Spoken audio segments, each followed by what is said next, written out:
j'ai croisé le maire.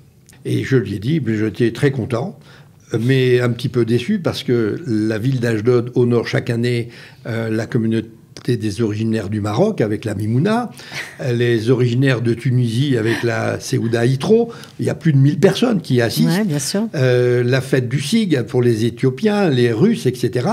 Mais qu'il avait oublié d'honorer les Juifs qui avaient contribué notamment à la construction du port d'Ashdod, originaires d'Algérie.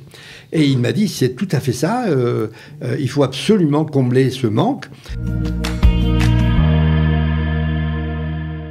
Et nous sommes très contents aujourd'hui d'accueillir Danielle Tayeb. Vous êtes la présidente de l'espace francophone à Ashdod. Bonjour Danielle. Bonjour. Voilà, vous êtes la nouvelle présidente. Oui. Depuis peu en fonction. Et vous êtes venue avec Jean-Claude Bensoussan, qu'on connaît bien et qui a créé l'espace francophone. Bonjour Jean-Claude. Bonjour. Alors vous êtes là tous les deux parce que vous lancez une activité un peu particulière. C'est plus qu'une activité, c'est une journée, un rassemblement qui s'appelle Héritage des Juifs d'Algérie. Alors avant de parler plus avant de la journée, j'aimerais savoir pourquoi et comment surtout est né ce projet, Jean-Claude. Nous sommes probablement la dernière génération à avoir vécu, grandi en Algérie et qu'il y a une obligation de devoir de mémoire. Très souvent, l'histoire des Juifs d'Algérie est confondue avec celle des Juifs du Maroc ou d'Afrique du Nord. Or, l'histoire des Juifs d'Algérie est très particulière. L'Algérie était constituée par 3 départements français. Nous n'avons pas quitté un pays arabe comme la Syrie, l'Irak ou le Maroc. Nous avons quitté un département français. Deuxième chose, c'est que les Juifs en Algérie y vivaient depuis plus de 2000 ans. Nous avons conservé toutes nos traditions. Et ces traditions, il faut les transmettre avec leurs particularités. Avant l'occupation française, la capitale de cette région du Maghreb qu'on appelait Africa était Tlemcen. C'est ce qui explique la présence du Rav Ankawa à Tlemcen, ce qui explique que se réunissaient chaque année à Tlemcen des dignitaires, des rabbins, qui statuaient sur la halakha et qui ont fait avancer la halakha. Je ne sais pas si vous le savez, mais en Algérie, la Hamida, elle était dite une seule fois. Il n'y avait pas la Chazara. On faisait la Hamida uniquement le Shabbat. Et il y a plein de choses qui distinguent la tradition juive des Juifs d'Algérie de celle des Juifs du Maroc ou de celle de Tunisie. Nous avons eu des enseignants de très très très grande qualité, pour ne vous citer que les derniers, Manitou, le Rav Léon Ashkenazi, le grand rabbin Roger Samuel Sirat, le grand rabbin Chouchna. Ce qui est sympa et ce qui va être vraiment très intéressant pour tous ceux qui vont y participer, c'est que dans cette journée, il n'y aura pas seulement des rabbins, mais il y aura des historiens, il y aura des artistes, des païtanim. Je vais citer Rachamim Zini et des artistes comme Omri Mor, qui est un excellent pianiste et disciple de Maurice Médioni. Il y aura aussi, bien sûr, des intellectuels, le professeur Shmuel Trigano. Enfin, je ne vais pas tous les citer. Bien sûr, le professeur Youssef Charbit qui parlera d'histoire. Il y aura beaucoup, beaucoup de choses. Mais alors, tout ça ne se fait pas tout seul. Bien sûr, vous vous appuyez sur l'association qui va organiser tout ça de main de maître. Daniel, alors, vous, c'est votre premier gros événement que vous allez organiser pour l'association. En quelque sorte. Bon, on a fait un petit événement qui est une soirée sous la souka à l'espace francophone, qui a réuni beaucoup de monde aussi, mais beaucoup moins que sur cet événement-là, et qui était une réussite, quelque chose de très convivial. Les gens s'y sont sentis chez eux. Alors on sait que vous faites beaucoup d'activités, voilà. Vous avez beaucoup d'événements différents, vous avez plusieurs classes d'Ulpan, vous faites beaucoup de choses. Oui. Mais là, c'est une journée particulière. C'est the événement. Oui. Combien de personnes vous attendez ? On attend 400 personnes. 400 personnes. Oui, et on a beaucoup de réservations. Donc, dépêchez-vous de vous inscrire. C'est un bel événement. C'est très varié. Bien sûr, il y a des intervenants, mais aussi, après, il va y avoir un apéritif, il va y avoir un concert avec un païtal, avec des gens célèbres, des musiciens célèbres d'Algérie. C'est un des points forts pour l'espace francophone, cette organisation, l'organisation d'événements culturels. Oui. c'est très important. Bon, ce genre d'événement, c'est un événement qui demande beaucoup de temps, beaucoup de travail, mais qui permet aussi d'avoir des gens de tous les endroits, en fait, pas que d'Ashdod, on a des gens qui viennent de Jérusalem, de Netanya, de toutes les villes d'Israël. Vous arrivez à intéresser un public assez large. Et ça, c'est important. On travaille pas que pour la ville d'Ashdod. Dans ces cas-là, c'est tout le pays. C'est tous les gens qui ont... ou qui viennent d'Algérie, bien sûr, d'autres qui veulent aussi connaître cet héritage des Juifs d'Algérie, qui découvrent. Nous avons organisé une grande exposition et une grande journée sur les Juifs de Shanghai, de la yeshiva de Mir. Comment sont-ils arrivés? Nous sommes allés à la découverte des Juifs d'Irak. Il y a un super musée qui leur est consacré à Loud. Et donc, c'est de notre devoir de faire connaître l'histoire des communautés autres, de toutes les communautés juives de par le monde, celles d'Europe, bien entendu, mais aussi celles d'Asie, celles d'Afrique, etc. Alors, cette journée aura lieu le 17 novembre 2022 à partir de 15h au centre Yad Lebanim, 3 Rehov Abanim à Ashdod. Évidemment, c'est un événement qui nécessite, j'imagine, beaucoup d'argent. Ça coûte cher de faire une journée pareille. C'est très ambitieux.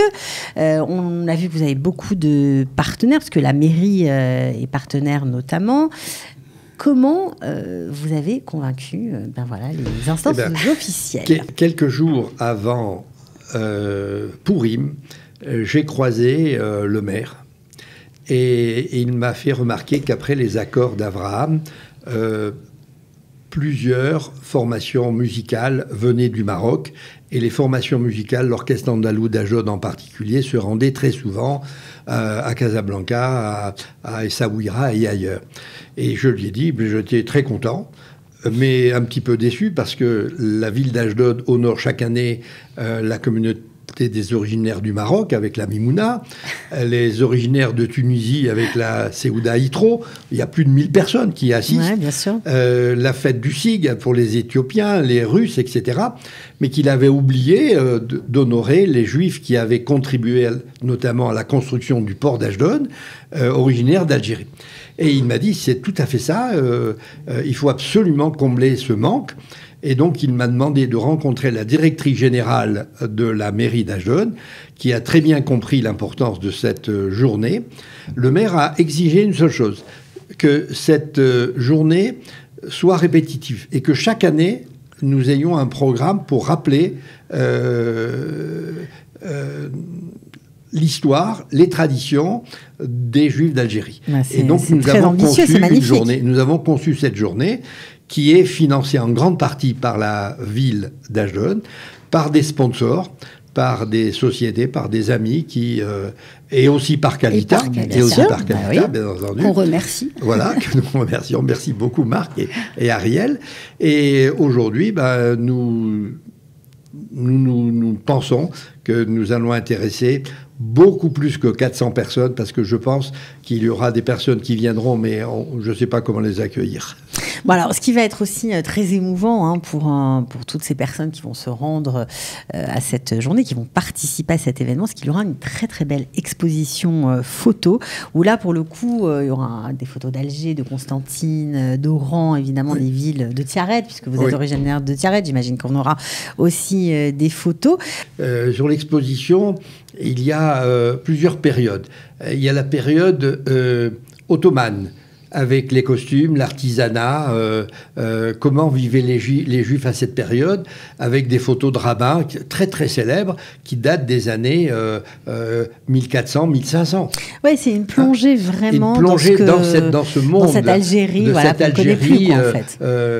d'hier. Ensuite, il y a toute la période de la colonie, de l'Algérie française, entre guillemets. La colonisation, on peut dire ça comme ça. Des photos de soldats de la guerre 14-18, des photos de résistants ans de l'année 39-45, de l'opération Torche, dont on va célébrer le 80e anniversaire cette année. Des photos des jeunes insouciants dans les années 50-60, avec les surprises parties, avec les bouillabaisse à la madrague ou des journées à la plage. Également de grandes personnalités comme Raphaël Drey, comme Bernard-Henri Lévy, comme Atlan. Vous nous mettez l'eau à la bouche. On a bien compris que ça va être une journée exceptionnelle. Exposition. Les photos ne sont pas toutes dans d'excellentes résolutions, mais l'exposition en elle-même est d'une qualité exceptionnelle. Il y aura presque 25 tableaux. Dans chaque tableau, il y a 3-4 photos. Donc ça vous fait pas loin d'une centaine de photos qui seront légendées. Est-ce que vous êtes, puisqu'on est à l'antenne, on peut en profiter, à la recherche de certaines photos qui vous manquent? Alors, il nous manque 3 photos parce qu'on les a, mais elles ne sont pas en bonne résolution. Donc, si les auditeurs ont des photos des synagogues d'Alger, d'Oran, de Constantine, et des vues générales d'Alger, d'Oran, de Constantine, mais en bonne résolution, c'est-à-dire à plus de 1 méga. Hein. Ok, donc voilà, le message est passé, j'espère qu'il sera entendu. Si on les a, on fait quoi? On contacte Daniel? On contacte Daniel. 052 684 51 88. Alors Daniel, ça c'est l'événement, on va dire, qui vous a occupé tout l'été et qui continue de le faire. Mais après le 17 novembre, quels vont être les projets de l'espace francophone? Alors, plusieurs projets. Okay. Déjà, on voudrait faire une conférence post-élection. Pour expliquer les résultats, voilà. Décoder ce qui s'est passé. Exactement. Ok. Je suis à la recherche d'une belle pièce de théâtre aussi. On a déjà l'idée, mais je vais laisser la surprise. D'accord. Donc une pièce de théâtre assez célèbre, qui est connue et qui va arriver à Ashdod. Quelque chose qui fait rire, parce que les gens ont besoin d'être détendus.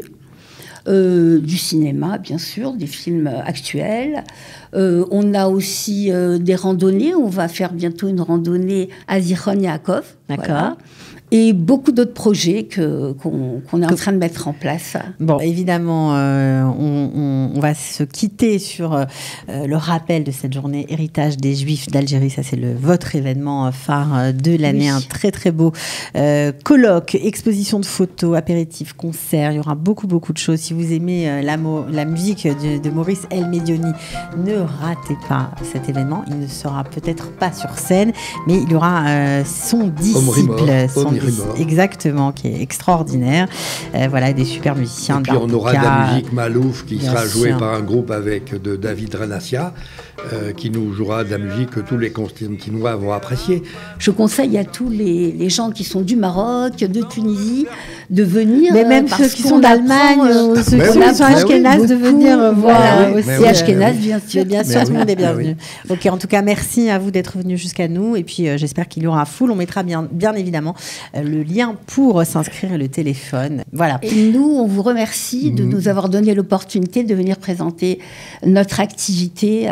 Merci à Kalita, merci à vous, Cathy. Pas de problème, avec grand plaisir. Cathy. À très bientôt. À très bientôt.